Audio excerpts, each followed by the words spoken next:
வணக்கம். இலங்கையில் 9வது ஜனாதிபதி தேர்தலுக்கான அறிவிப்பு வெளியாகி தற்பொழுது தபால் மூல வாக்களிப்புகள் நடைபெற்றுக் கொண்டிருக்கிற தருணம் இது. எனவே பலருக்கும் வாக்களிக்கிறது எப்படி என்பது தொடர்பான சில சந்தேகங்கள் இருக்குது.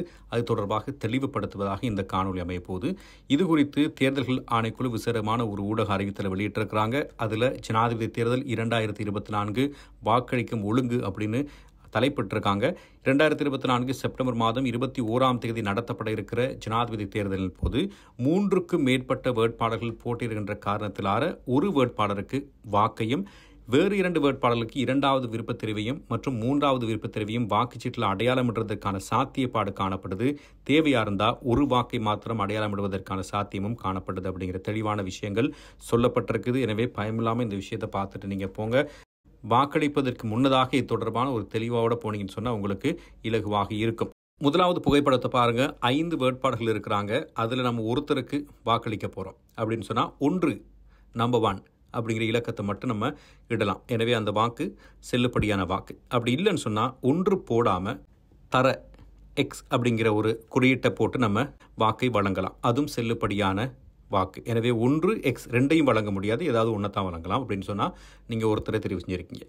நீங்கள் எக்ஸ் அப்படின்னு சொல்லி வாக்களிச்சிட்டிங்கன்னு சொன்னால் அந்த வாக்கு ஒருத்தருக்கு அளிக்கப்பட்ட வாக்கு. அதுக்கு பிறகு நீங்கள் அதில் 2, 3 அப்படிங்கிற விருப்பத் தெரிவுகள் எதையுமே குறிப்பிட முடியாது. அந்த வாக்குச்சீட்டில் வேறு எதுவுமே செய்ய முடியாது. அப்படியா இருந்தால் உங்களோட வாக்கு செல்லுபடியற்ற வாக்காக மாறிவிடும். எனவே எக்ஸுன்னு அடையாளம் விட்டுட்டா ஒருத்தருக்கு வாக்களிக்கிறதா இருந்தால் எக்ஸுன்னு மட்டும் போடுங்க, அது செல்லுபடியாகும். அப்படி இல்லைன்னா 1 அப்படிங்கிற இலக்கத்தை மட்டும் போடலாம். இப்போ 2வது புகைப்படத்துக்கு வாங்க. 2வது புகைப்படத்திலையும் 5 வேட்பாளர்கள் போட்டியிடுறாங்க. அதில் பாருங்க சொன்னால் முதலாவதாக நம்ம ஒருத்தரை தெரிவு செய்கிறோம், XYZ அப்படின்னு சொல்லி. நமக்கு இன்னும் ஒருத்தரை தெரிவு செய்வதற்கான வாய்ப்பும் இருக்குது. PQR அப்படிங்கிறவருக்கு நம்ம முதலாவது விருப்பு வாக்கு வழங்குகிறோம். அதை இலக்கம் 2 நம்பர் 2 போட்டு காட்டுறோம். எனவே நீங்கள் அது மட்டும் செய்யலாம். அது 2வது வாக்கு. இன்னும் ஒரு சந்தர்ப்பம் இருக்குது. 3வது புகைப்படத்தை பாருங்கள்.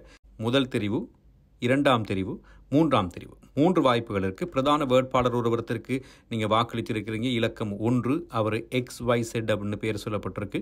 அடுத்து பார்த்தீங்கன்னு சொன்னால் PQRக்கு உங்களுடைய முதலாவது விருப்பத் தெரிவையும் LMNக்கு 2வது விருப்பத் தெரிவையும் கொடுத்துருக்கீங்க. எனவே அந்த வாக்கும் செல்லுபடியான வாக்கு. இப்படி நீங்கள் வாக்களிக்கலாம். அப்படி இல்லைன்னு சொன்னால் நான் முதல்ல சொன்ன மாதிரி எக்ஸ்ன்னு மட்டும் வாக்களிக்க முடியும். இந்த வாக்குச்சீட்டு செல்லுபடியாகாத சந்தர்ப்பங்கள் என்ன? நிராகரிக்கப்பட்ட வாக்குகளாக உங்களுடைய வாக்குச்சீட்டு மாறுவதற்கான காரணங்களும் இங்கு குறிப்பிடப்பட்டிருக்கு. எந்த ஒரு வேட்பாளருக்கும் வாக்கு அடையாளமிடப்படாதுள்ள போது நீங்கள் வாக்குச்சீட்டில் ஒன்றுமே செய்யலை அப்படி மறைச்சு போட்டிங்கன்னு சொன்னால் அந்த வாக்குச்சீட்டு செல்லுபடியற்றதாக மாறும்.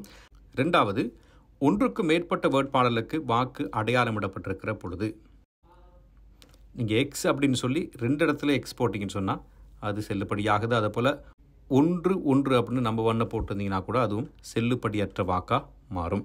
3, ஒரு வேட்பாளருக்கு 1 நம்பர் 1 மற்றொருவருக்கு எக்ஸ் அப்படிங்கிற அடையாளம் விடப்படுகின்ற பொழுதும் அது செல்லுபடியற்றது. 4, 2வது விருப்பத் தெரிவு அல்லது 3வது விருப்பத் தெரிவு மாத்திரம் அடையாளமிடப்பட்டிருக்கிற பொழுது நீங்கள் பிரதான வேட்பாளருக்கு 1 அப்படிங்கிற நம்பரை போடாமல் 2ஐயும் 3ஐயும் மட்டும் போட்டிருந்தீங்கனாலும் அது செல்லுபடியற்றது. வாக்காளரை அடையாளம் கண்டு கொள்ளக்கூடியதான ஏதேனும் எழுதப்பட்டிருப்பின் அல்லது வரையப்பட்டுள்ள பொழுது இங்கே வாக்குச்சீட்டில் வேறு எந்த கிறுக்கல் வேலைகளையும் நம்ம செய்ய முடியாது. அதை தான் அவங்க தெளிவாக சொல்லியிருக்கிறாங்க. அப்படி செஞ்சால் அது செல்லுபடியற்ற வாக்கு.